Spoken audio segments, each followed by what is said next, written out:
ثمانیہ کے انداز سے صاف معلوم ہو رہا تھا کہ وہ اس وقت خود کو بہت بری صورتحال میں محسوس کر رہی ہے۔ وہ مسلسل فرش کی طرف دیکھ رہی تھی۔ اتنے میں دروازہ کھلا اور دو کنیزیں اندر داخل ہوئیں۔ دونوں نے پھرتی سے ہمان سمیٹا اور رخصت ہو گئیں۔ ان کے جانے کے بعد میں نے ثمانیہ کو مخاطب کیا، کیا فرش میں سما جانے کا ارادہ ہے؟ اس نے میری طرف دیکھا اور پھر نظریں جھکا لیں۔ میں نے پوچھا، کیا تم ناراض ہو؟ نہیں، میں بھلا آپ سے کیسے ناراض ہو سکتی ہوں؟ اس نے بے ساختہ جواب دیا۔ یہ بات ہوئی نا؟ اب ذرا مجھے اس دنیا کے بارے میں بتاؤ، میں نے نرمی سے کہا، خصوصاً کل رات میرے ساتھ کیا ہوا تھا۔ اس نے سختی سے اپنے ہونٹ بھینچ لیے۔ واضح طور پر وہ کچھ کہنے سے گریز کر رہی تھی۔ پریشان نہ ہو، تمہاری ہر بات میرے پاس محفوظ رہے گی، میں اس کا تذکرہ راضیہ سے نہیں کروں گا، میں نے کہا۔ اچھا۔ اس نے طمانینہ سے ایک گہری سانس لی، پھر بولی، آپ ہمارے شہزادے ہیں۔ صدیاں گزریں جب آپ یہاں سے چلے گئے تھے، ہم پر اسماریہ والوں سے دوستی کا قہر نازل ہوا تھا۔ آپ کے چاچا نے آپ کے والد کو نہایت بے رحمی اور سفاکی سے قتل کر دیا تھا۔ تب آپ کو اسماریہ والوں کی مدد سے زرے میں منتقل کر کے یہاں سے نوری فاصلوں پر واقع کسی جگہ بھیج دیا گیا تھا۔ ہم نے نوری سالوں پر محیط وقت آپ کے انتظار میں گزارا ہے۔ اچھا، میں نے دلچسپی سے پوچھا، انہوں نے مجھے زرے میں کیوں منتقل کیا؟ اسی لیے کہ آپ جس طرح ہمارے لیے اہم ہیں، اسی طرح اسماریہ والوں کے لیے بھی خاص الخاص ہیں۔ وہ کیسے؟ میں نے بے ساختہ پوچھا۔ کیونکہ آپ ہماری ملکہ اور اسماریہ کی شاہ کی مشترکہ اولاد ہیں، اسی لیے آپ میں اسماریہ اور ہماری دنیا کی مشترکہ خصوصیات ہیں۔ اور آپ، وہ کہتے کہتے اچانک چپ ہو گئی، پھر گردن جھکا لی۔ میں چند لمحے اس کو جواب طلب نگاہوں سے دیکھتا رہا، پھر اس کے شانوں پر ہاتھ رکھ کر اس کی آنکھوں میں آنکھیں ڈال کے پوچھا، اور کیا؟ تم کہتے کہتے خاموش کیوں ہو گئی؟ اس نے میری طرف دیکھا، پھر بولی، کیا واقعی آپ کو کچھ یاد نہیں؟ اس کا انداز غیر یقینی تھا۔ میں سچ کہہ رہا ہوں، مجھے نہیں یاد۔ میرے وہم و گمان میں، میری سوچ میں بھی تمہاری دنیا یا اسماریہ کے متعلق ایک لفظ، ایک نقطہ برابر خبر نہیں۔ اچھا۔ اس نے چند لمحے مجھے غور سے دیکھا۔ کیا آپ رات بھی بھول گئے؟ رات؟ میں نے زیر لب کہا۔ رات، شدید ترین اندھیرا، پانی، اور پھر تم نے مجھے پانی میں سہارا دے کر کھڑا کیا۔ میرے چاروں طرف سمندر تھا اور سمندر کے اندر سے اگتا ہوا سورج، اور پھر آپ بھول گئے۔ آپ چیخ مار کے بے ہوش ہو گئے تھے۔ سوچئے کہ ایسا کیا ہوا تھا؟ ہاں، کیا ہوا تھا؟ میں نے دہرایا۔ میں سوچتے ہوئے نیچے دیکھتا رہا، پھر اس کے پیر دیکھتے دیکھتے اچانک میرے ذہن میں جھماکا ہوا۔ میں نے دیکھا تھا کہ میرا نچلا دھڑ جل پری ذات کی طرح ہو گیا تھا۔ میں اپنی جون بدلتی دیکھ کر خوفزدہ ہو گیا تھا، اور اسی ذہنی دباؤ کے باعث میں چیختے چیختے بے ہوش ہو گیا تھا۔ تو کیا میں جل پری ذات ہوں؟ میری آنکھوں کا سوال ثمانیہ نے پڑھ لیا اور دھیرے سے بولی، جی ہاں، آپ ہمارے دیس، ہماری دنیا کی شہزادے، ہمارے گم شدہ بادشاہ ہیں۔ وہ کہتے ہوئے احترام جھک گئی۔ میں حیرت سے اسے دیکھتا رہا۔ تو کیا میں کبھی واپس نہیں جا سکوں گا؟ میں نے پوچھا۔ بھلا شاہوں کو کیسے روکا جا سکتا ہے؟ لیکن ہم سب بھی تو آپ ہی کے ہیں۔ آپ نے ابھی یہاں کچھ بھی نہیں دیکھا۔ یہاں اتنی دلچسپیاں، اتنے خوبصورت مقام ہیں، آپ دیکھیں گے تو حیران رہ جائیں گے، دیکھتے دیکھتے تھک جائیں گے، لیکن نظارے ختم نہیں ہوں گے۔ اس نے چند لمحے میرے بولنے کا انتظار کیا، پھر بولی، آپ پریشان مت ہوں، دیوتا سب ٹھیک کر دیں گے، آپ کو بھی بھروسہ اور یقین دلا دیں گے۔ یہ واقعہ کسی کے بھی ساتھ بھی ہوتا تو وہ پریشان ہوتا، لیکن آپ کے اوپر بہت ذمہ داریاں ہیں۔ کیسی ذمہ داریاں؟ میں نے سوال کیا۔ ثمانیہ نے اپنے ہاتھ ملے، پھر دائیں بائیں دیکھا اور آہستہ سے بولی، شنید ہے کہ مریسا والے ایک بار پھر حملہ آور ہونے والے ہیں۔ کیا مطلب؟ میں نے حیرت سے پوچھا۔ مریسا والے کیوں تم لوگوں پر حملہ آور ہونے والے ہیں؟ دیوتاؤں کے مطابق جب سلطنت کا آخری شہزادہ واپس آئے گا، تب ایک عظیم گمسان کی جنگ ہوگی۔ اس کے بعد ہمیشہ کے لیے امن ہو جائے گا، اور یہ جنگ ہم جیت سکیں گے۔ پھر وہ مقدس پتھر جو آپ کے پاس امانت ہے، جو دیوتاؤں کا وردان آپ کو ملا ہے، وہ اپنی جگہ واپس رکھ دیا جائے گا تاکہ دیوتاؤں کی پیشگوئی پوری ہو سکے۔ مقدس پتھر کہاں پہنچایا جائے گا؟ میں نے پوچھا۔ مریسا والوں نے بغاوت کر کے اس کو ہم سے چھین لیا تھا۔ یہ مقدس پتھر اس جنگ میں آپ کو فتح یاب کرے گا، کیونکہ آپ ہی ہمارے لیے مقدس دیوتاؤں کا وردان واپس لائے ہیں۔ عجیب کہانی تھی۔ میں ایک گہرا سانس لے کے رہ گیا۔ مجھے خیال آیا، یہ سب تو چلو ٹھیک ہے، لیکن تمہاری اس دنیا کا نام کیا ہے؟ یہ کون سی جگہ ہے اور کتنی پرانی ہے؟ ثمانیہ نے میری طرف حیرت بھری نگاہوں سے دیکھ کر پوچھا، کیا واقعی آپ کو اپنی دنیا کا نام یاد نہیں؟ میں نے بڑی مشکل سے خود پر ضبط کیا، جی تو چاہ رہا تھا کہ اس کن ذہن کا سر پھوڑ دوں۔ اتنے سوال جواب کے باوجود وہ یہ سمجھنے سے قاصر تھی کہ مجھے اس جگہ کا نام، رسم و رواج، کسی چیز کے بارے میں قطعاً کوئی علم نہیں تھا۔ ہماری دنیا کو جل پریشا کے نام سے یاد کیا جاتا ہے۔ آپ جس دنیا سے آئے ہیں اس کا اپنا چاند، سورج، سمندر اور صحرا ہے۔ اسی طرح جل پریشا کی بھی اپنی ایک وسیع و عریض دنیا ہے۔ بعض معاملات میں ہم آپ سے کہیں زیادہ آگے ہیں، لیکن اس وقت سب سے زیادہ ترقی یافتہ دیوتاؤں کے منظور نظر اسماریہ والے ہیں، جن کے متعلق یہی کہا جاتا ہے کہ ان سے زیادہ عقل مند اور ترقی کرنے والا کوئی اور نہیں۔ کیا اسماریہ والے تمہارے دیوتا ہیں؟ کیا دیوتا وہیں رہتے ہیں؟ میں نے سوال کیا۔ نہیں نہیں، سمانیہ نے جلدی سے جواب دیا، اسماریہ والے ہمارے دیوتا نہیں ہیں۔ دیوتا تو جہاں رہتے ہیں وہاں تک کوئی پہنچ ہی نہیں سکتا۔ میں نے اس کی طرف غور سے دیکھا اور سوال کیا، اچھا، اگر دیوتاؤں تک کوئی پہنچ نہیں سکتا تو پھر ان کا وردان، وہ مقدس پتھر، وہاں سے کیسے اور کس نے چرایا؟ میرے سوال پر سمانیہ کی آنکھیں جیسے خوف کے مارے پھیل گئیں کہ کیا آپ دیوتاؤں پر اعتراض کر رہے ہیں؟ جل جائیں گے، خاک ہو جائیں گے، پرزے پرزے ہو جائیں گے آپ۔ دیوتاؤں کے لیے ایسے سوچنا بھی گناہ ہے۔ میں تمہارے دیوتاؤں پر کوئی اعتراض نہیں کر رہا، میں نے نرمی سے دھیمی آواز میں کہا، بس سمجھنے کی کوشش کر رہا ہوں۔ دیوتاؤں نے مقدس پہاڑوں میں، جہاں ان کے قدموں سے پانی پھوٹتا ہے، اس جھیل میں مقدس کنول کے پھول کھلتے ہیں، وہاں سے ہمیں یہ وردان عطا ہوا تھا، جو ایک عظیم الشان مندر میں قائم مینار مقدس میں لگا ہوا تھا۔ یہ مقدس وردان اس بات کی علامت تھا کہ جل پریشا پر کبھی کوئی مصیبت، کوئی ناگہانی نہیں آئے گی۔ مگر جب آپ کے چاچا نے آپ کے والد سے بغاوت کی، انہیں قتل کیا اور پورے جل پریشا کو ظلم سے بھر دیا، تب یہ مریسا والوں نے حملہ کر دیا۔ اس حملے میں مریسا والوں نے ہمارے مقدس نیلگوں پتھر کو بے دردی سے توڑ کر 2 حصوں میں تقسیم کر دیا۔ تب پھر دیوتاؤں کا قہر مریسا والوں پر نازل ہوا، لیکن اس دوران آپ کے وفاداروں نے مریسا والوں سے شدید جنگ کی۔ اس کشمکش میں مقدس نیلگوں پتھر کو حفاظت کے لیے کائنات میں کسی جگہ منتقل کر دیا۔ تب سے اب تک وہ مقدس پتھر اپنی جگہ واپسی کا انتظار کر رہا ہے۔ اس کا ایک حصہ ابھی تک اپنے بقیہ حصے سے ملنے کو بے چین ہے۔ جب یہ اپنی جگہ واپس رکھا جائے گا تب جل پریشا ہر خطرے سے ہمیشہ ہمیشہ کے لیے محفوظ ہو جائے گا، اور اس کی واپسی جس کے ذریعے ہوگی وہ ہمارا شہزادہ ہوگا۔ آپ کو یقین نہیں آتا تو آپ کہیں کہ آپ کو مقدس معبد جانا ہے، وہاں آپ کو دیکھ لیجیے گا۔ سمانیہ کے انداز اور لہجے میں دنیا جہان کا تیقن بھرا ہوا تھا۔ مقدس معبد میں کیا ہے؟ میں نے پوچھا۔ میری باتوں کی تصدیق، سمانیہ نے فوراً جواب دیا، آپ کو معلوم ہو جائے گا کہ ہم سچ مچ آپ کے منتظر تھے۔ ذرا دیر بعد وہ بولی، میں یقین رکھتی ہوں کہ آپ کی یقین دہانی پر۔ کون سے یقین دہانی؟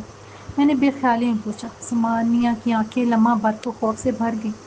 آپ بھول گئے کہ آپ نے میری باتوں کو محدود رکھنے کا یقین دلایا تھا۔ ہاں ہاں، تم فکر مت کرو، میں اپنے وعدے کو نبھاؤں گا، لیکن اس میں چھپانے کی بات بھی کیا ہے؟ میں نے اسے یقین دلاتے ہوئے سوال کر دیا۔ معلوم نہیں، شاید میں نے آپ کو وقت سے پہلے حقائق سے آگاہ کرنے کی کوشش کی، جبکہ یہ ذمہ داری میری نہیں تھی۔ میں نے سر ہلا دیا۔ وہ چند لمحے مجھے دیکھتی رہی، پھر سر جھکا کے تعظیم دے کے رخصت ہو گئی۔ دروازے پر ہلکی سی دستک ہوئی۔ میں بیدار ہی تھا۔ دروازہ کھلا اور اندر آنے والی ہستی کو دیکھ کر بے اختیار میں اچھل پڑا، کیونکہ وہ کوئی اور نہیں، میری عروا تھی۔ میں تیزی سے اس کی طرف بڑھا۔ تم کیسی ہو؟ میں نے خوش بھرے انداز میں اس کا ہاتھ پکڑ لیا۔ میں ٹھیک ہوں، اس نے دھیرے سے کہا۔ میں نے اس کو سر تا پا دیکھا۔ وہ بے حد حسین دکھائی دے رہی تھی۔ اس کے چہرے پر تازگی تھی اور کھلے ہوئے سیاہ بال پشت پر پھیلے ہوئے تھے۔ کانوں میں خوبصورت چمکتی دھات کے آویزے اور انگلیوں میں کئی قسم کی چمکدار پتھروں کی انگوٹھیاں دکھائی دے رہی تھیں۔ اس کا لباس بے حد نفیس سیاہ و سفید ریشم سے بنا ہوا اور گورے بازوؤں پر قیمتی بازو بند دکھائی دے رہے تھے، جبکہ کلائیوں میں بے حد نفیس تراش کے کنگن تھے۔ اس وقت وہ ایک پروقار پرتمکنت شہزادی دکھائی دے رہی تھی۔ میں نے ہمیشہ اس کو بغیر سنگھار کے دیکھا تھا، مگر اس وقت وہ بے حد پرکشش اور ملکوتی حسن کا شہکار دکھائی دے رہی تھی، جس پر ایک نظر بار پڑ جائے تو نظر ہٹانے کو جی نہ چاہے۔ اس کی بڑی بڑی آنکھیں میری جانب نگران تھیں، ان میں محبت تھی، نرمی تھی، چاہت تھی۔ یہ تو بالکل ایک نئی عروا تھی۔ تم کیسی ہو؟ میں نے پرشوق انداز میں پوچھا۔ اچھا، اس نے سیر اپنی تبسم کے ساتھ پوچھا، میں آپ کو یاد ہوں؟ کیا میں تمہیں بھول سکتا ہوں؟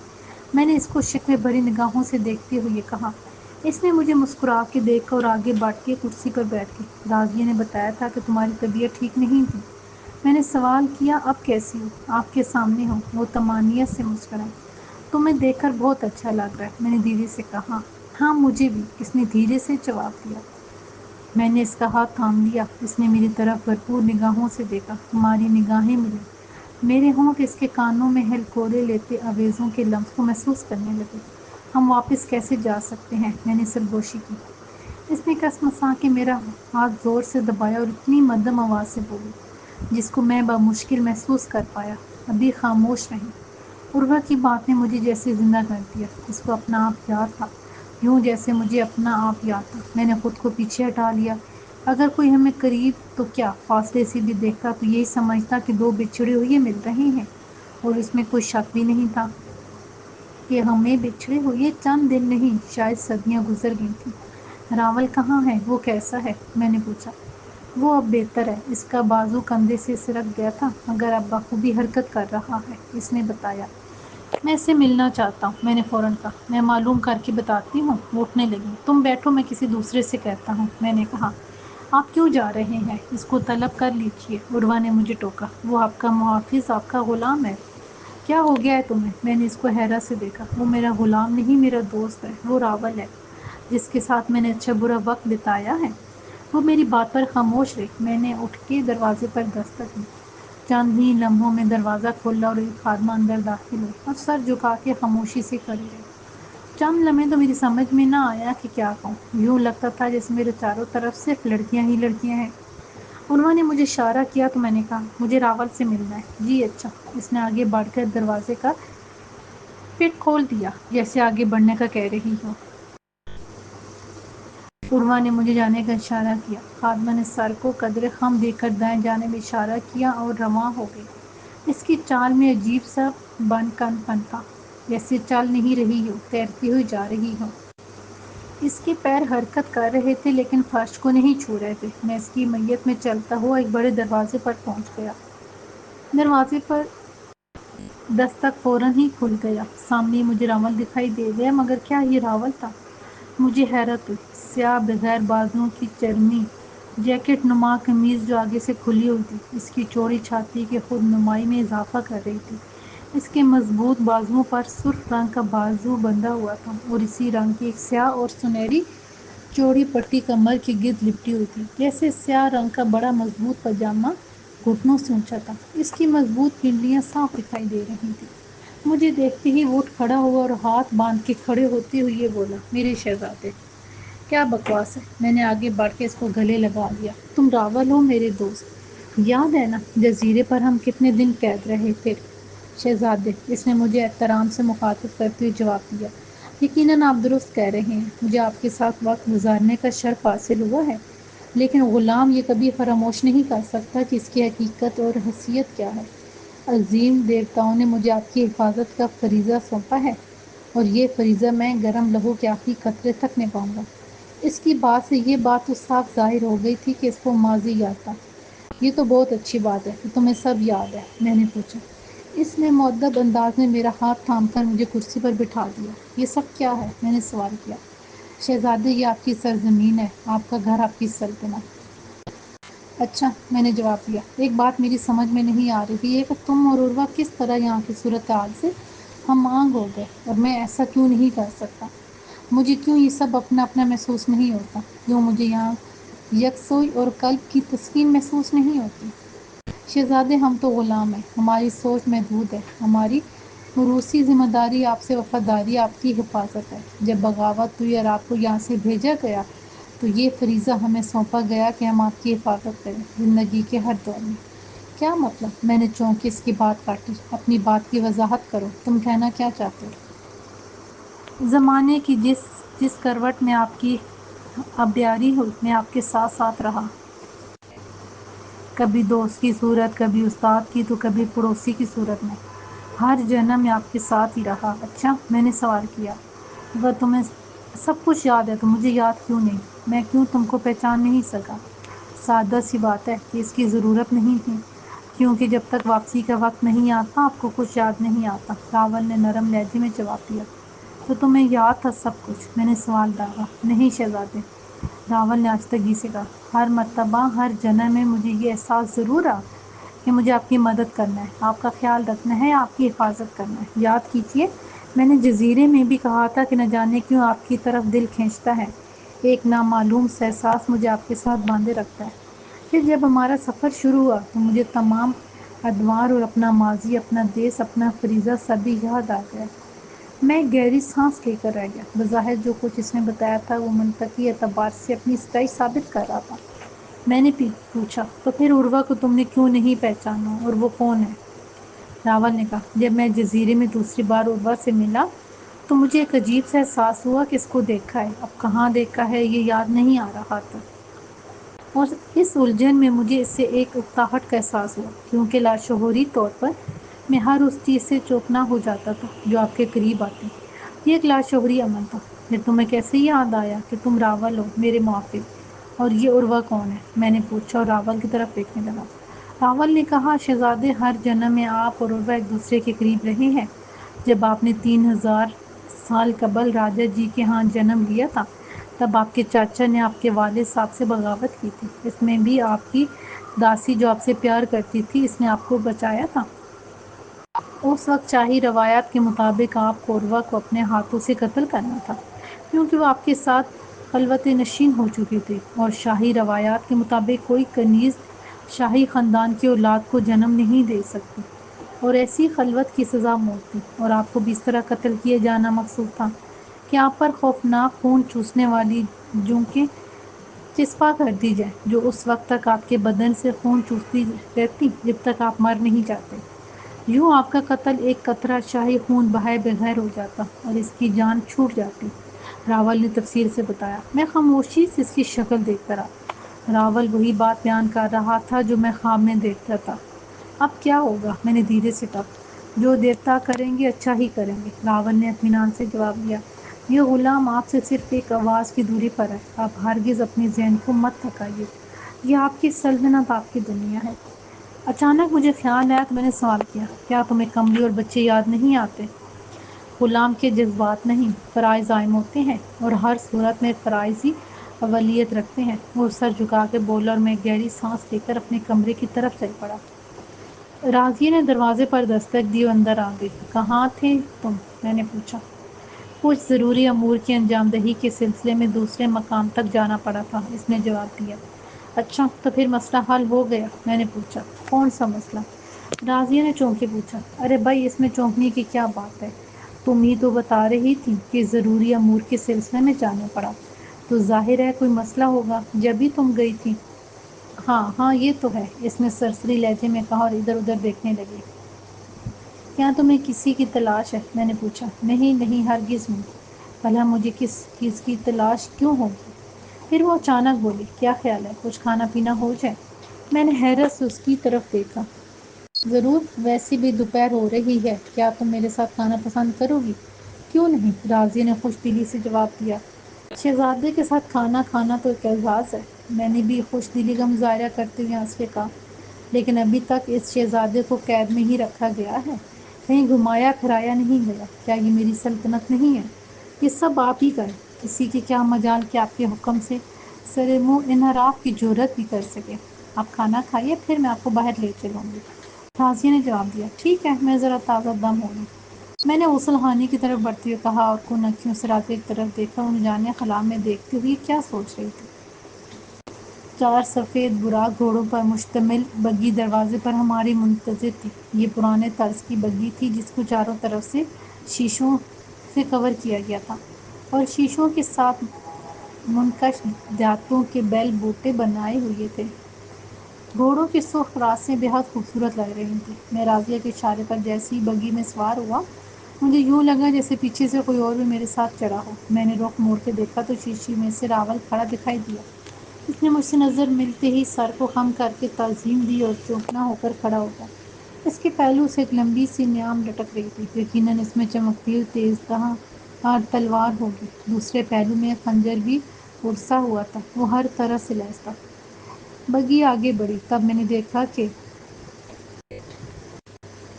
کوچوان کی عقب والی نشست پر راضیہ بیٹھی ہوئی تھی۔ اس وقت بگی ایک چوڑی سڑک پر چل رہی تھی جس کے دائیں بائیں سفید سانگے مرمر کی طویل 12 دریاں بنی ہوئی تھیں۔ سڑک اور 12 دری کے درمیان کوئی 20 فٹ چمکتی ہوئی گھاس سے ڈھکا ہوا سرسبز قطع تھا جہاں سلیقے سے پورے تراشے ہوئے تھے۔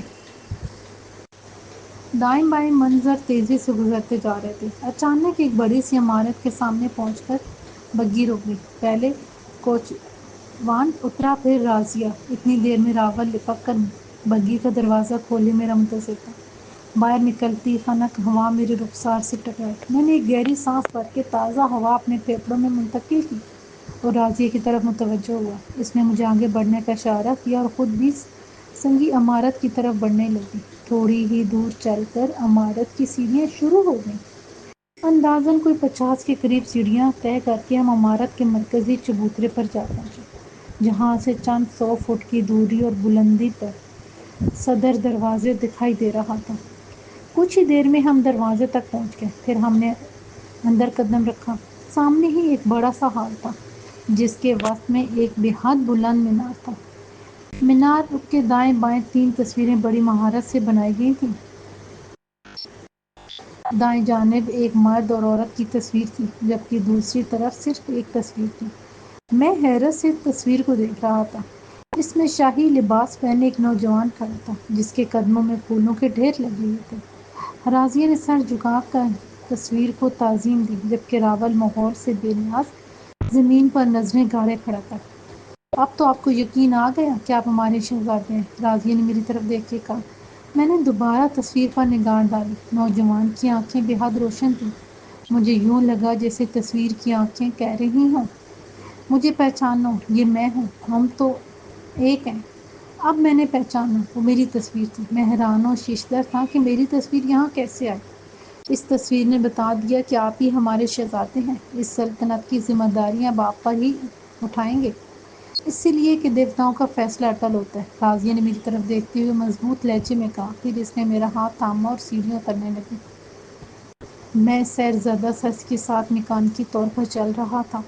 ہم دونوں نیچے جا کر کھڑے ہو گئے۔ تصویر جس سنگی چبوترے پر ایستادہ تھی ہمارے سینے سے اونچا تھا اور اسے بالکل نزدیک سے دیکھنا ممکن نہیں تھا، اس لیے میں قدرے پیچھے ہٹ کے دیکھ رہا تھا۔ وہ دیکھیے، راضیہ نے تصویروں کی جانب اشارہ کیا۔ وہ کون ہے؟ میں نے استجابی نگاہوں سے راضیہ کی طرف دیکھا۔ راضیہ نے میرا بازو پکڑ کر مجھے ان تصویروں کے سامنے کھڑا کر دیا۔ ان کو غور سے دیکھیے، کیا آپ کو ان کو دیکھ کر کچھ یاد آتا ہے؟ میں بہت غور سے دیکھنے لگا۔ تصویر میں موجود مرد کی آنکھیں بہت واضح اور جاندار تھیں۔ آپ اپنی اور اس تصویر کا باہمی موازنہ کیجیے، آپ کو کچھ محسوس ہوا؟ راضیہ نے کہا۔ ہاں، دونوں کی آنکھوں میں گہری مماثلت ہے، میں نے سر ہلا کے جواب دیا۔ صرف آنکھوں میں؟ راضیہ نے دھیرے سے کہا۔ میں نے پھر تصویر کو بغور دیکھا اور کہا، نہیں نہیں، صرف آنکھوں میں نہیں، بھووں کے کٹاؤ، بناوٹ، ناک اور ہونٹوں میں بھی گہری مشابہت ہے۔ یقیناً یہ باپ بیٹی کی تصویر ہے اور یہ خاتون یقیناً آپ کی بیگم ہے۔ بالکل صحیح، یہ آپ اور آپ کے والدین ہیں، جل پریشا کے بادشاہ، ملکہ اور ولی عہد۔ راضیہ بھی تھوڑی دیر خاموش رہی، پھر اس نے کہا، یہ جو درمیان میں مینار ہے، اس پر لگا مقدس پتھر غور سے دیکھیے۔ میں نے مینار کے اوپری حصے کی طرف نظر دی۔ نہ جانے کیسی عجیب سی عمارتیں، وہ مینار جو تقریباً 100 فٹ بلند دکھائی دے رہا تھا۔ میں نے اس کو غور سے دیکھا۔ اچانک مجھے عجیب سا احساس ہوا۔ مینار پر نیلم پتھر پوری آب و تاب سے جگمگا رہا تھا۔ میں نے گھبرا کے دائیں بائیں دیکھا۔ مجھے راضیہ بہت نیچے دکھائی دی۔ تب میں نے خود پر نگاہ ڈالی۔ میں حسب معمول اپنے معمول کے قد پر قائم تھا، پھر یہ 100 فٹ بلند مینار میرے مقابل کیسے آ گیا؟ کیا میں 100 فٹ کا ہو گیا ہوں؟ نیلم پتھر کے اندر سے یکدم چنگاریاں سی پھوٹنے لگیں۔ اس کا رنگ تبدیل ہونے لگا اور پھر وہ سرخ یاقوت کی طرح دیکھنے لگا۔ میری آنکھیں اس کی چمک سے بن گئیں۔ اس کی روشنی تیز ہونے لگی، پھر میں اس میں نرمی سی حرارت پھوٹنے لگی۔ مجھے وہ حرارت خوشگوار لگی، لیکن پھر اچانک اس میں سے روشنی کی تیز دھار سی پھوٹنے لگی۔ اس کی حرارت بڑھنے لگی اور پھر روشنی کا اتنا زوردار جھماکہ ہوا کہ میری آنکھیں کندھیاں سی گئیں۔ میرا دماغ اور اعصاب اس زبردست روشنی کا بوجھ سہارا نہ سکے اور میں ہوش و حواس کھو بیٹھا۔ جب ہوش آیا تو میں اپنے مخصوص کمرے میں موجود تھا، میرے آس پاس کوئی نہیں تھا۔ کئی لمحے تو میں بے حواس رہا، جیسے کچھ سمجھ میں نہیں آ رہا ہو۔ ایک عجیب سی بے چینی، بے وزنی، بے خیال حالت تھی میری۔ میں نے 2-3 بار پلکیں جھپکائیں، آہستہ آہستہ مجھے سب یاد آنے لگا۔ میں سوچتے ہوئے اٹھ کر بیٹھ گیا۔ یہاں ایک بات عجیب سی تھی، بلوری شیشے روشن ہوتے تھے لیکن کہیں بھی کوئی تار، کوئی پلگ، کوئی ساکٹ، کوئی بجلی کی تنصیب دکھائی نہیں دیتی تھی۔ روشنیاں ضرورت کے مطابق خود بخود کم زیادہ ہوتی تھیں اور رات میں انتہائی گہرا بھیانک اندھیرا چھا جاتا تھا۔ ثمانیہ نے مجھے بطور خاص تنبیہ کیا تھا کہ میں اس اندھیرے میں باہر نہ نکلوں۔ روشنیوں سے مجھے اندازہ ہو گیا کہ دن کا اجالا ہے، جس کا مطلب ہے کہ میں کل سارا دن اور ساری رات بے خبری، بے حواس رہا۔ جل پریشا، یہ اس دنیا کا نام تھا، لیکن میری دنیا، میری کائنات کہاں تھی، کتنی دور تھی؟ یہ رشتے جو مجھے دکھائی دے رہے تھے، ان سے مجھے وہ انسیت، تعلق اور محبت کی نرم و گداغ حرارت محسوس ہی نہیں ہوتی تھی۔ وہ کسک، وہ ہوک، وہ بے چینی جو مجھے ابو، امی، جلال بھائی اور طوبا کی یاد سے محسوس ہوتی تھی۔ جب امی کے آنسوؤں کا دھیان آتا تو یوں لگتا تھا جیسے کوئی میرا دل مٹھی میں سمیٹ کر بھینچ رہا ہو۔ اگر یہ رشتے سچے ہیں تو مجھے ان کی تڑپ محسوس کیوں نہیں ہوتی؟ پے در پے سوالات میرے ذہن پر یلغار کر رہے تھے۔ کیا ہوا؟ طبیعت تو ٹھیک ہے نا؟ من مجھے راضیہ کی آواز میں چونکا دی۔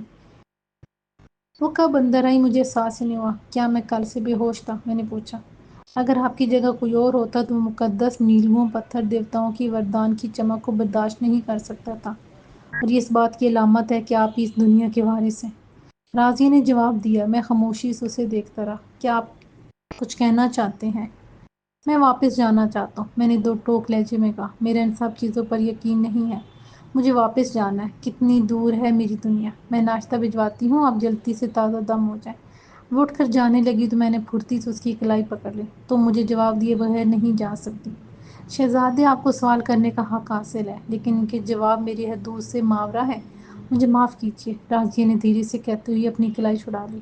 کوشش کیجیے کہ یہاں کے ماحول سے ہم آہنگ ہو جائیں۔ زندگی میں بہت سی تبدیلیاں آتی ہیں، ہمیں ان کے لیے تیار رہنا چاہیے۔ وہ کمرے سے چلی گئی، میں خاموش بیٹھا رہا۔ پھر اٹھ کے غسل خانے چلا گیا۔ جب باہر آیا تو ایک خادمہ ناشتے کے لوازمات لگا رہی تھی۔ مجھے دیکھ کر اس نے سر جھکا کے تعظیم دی اور خاموشی سے باہر نکل گئی۔ میں ناشتہ کر کے کافی کی چسکیاں لینے لگا، لیکن در حقیقت میں خاموشی سے کچھ سوچ رہا تھا۔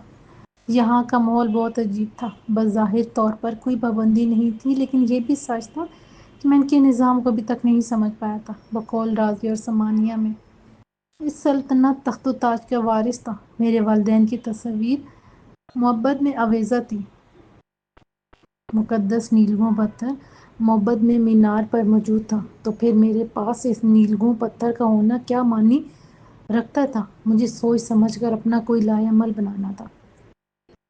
اور عروہ کیوں دکھائی نہیں دی؟ وہ دوبارہ مجھ سے ملنے کیوں نہیں ہے؟ اگر وہ میری داسی ہے تو اس کو میری خدمت میں موجود رہنا چاہیے۔ اور راول، وہ بھی تو میرا محافظ خاص جانثار ہے، پھر وہ کہاں ہے؟ اس کے ساتھ ہی مجھے صحرائے امتحان کی مریسی کا خیال آیا۔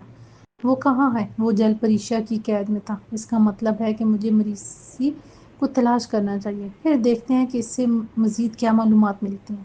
میں نے ذہن پر زور دینا شروع کر دیا۔ مریسی محل کے ایک خاص حصے میں قید تھا، میں اس کو ڈھونڈ سکتا تھا۔ محل کی بناوٹ سے اندازہ ہوتا تھا کہ یہ وہی محل ہے جس میں مجھے شروع سے ہی رکھا گیا ہے۔ مریسی نے کہا تھا کہ دیوتاؤں کی پیش گوئی تھی کہ عرضدائی آئے گا جو مجھے مریسا واپس بھیجے گا۔ اس کا سیارہ مریخ سے 10 نوری برسی کے فاصلے پر تھا، تو پھر جل پریشا زمین سے کتنی دور تھا؟ ایک نوری برس کا مطلب تو دوری کا ناقابل بیان تصور تھا۔ تو کیا میں اس قدر دور تھا؟ مگر کتنا؟ سوچتے سوچتے مجھے وحشت ہونے لگی تو میں اٹھ کے ٹہلنے لگا۔ ٹہلتے ٹہلتے مجھے فرش کے خوبصورت نقش و نگار میں وہ زرد پٹی نظر آئی جو سارے محل میں بل کھاتی گھوم رہی تھی۔ آخر اس زرد پٹی کا مقصد کیا ہے؟ جب سرائے امتحان میں جانا موت کو دعوت دینا تھا تو پھر اس پٹی کا محل میں موجود ہونا کس بات کی علامت تھا؟ آخر اس میں کیا راز تھا؟ کیا حکمت پوشیدہ تھی؟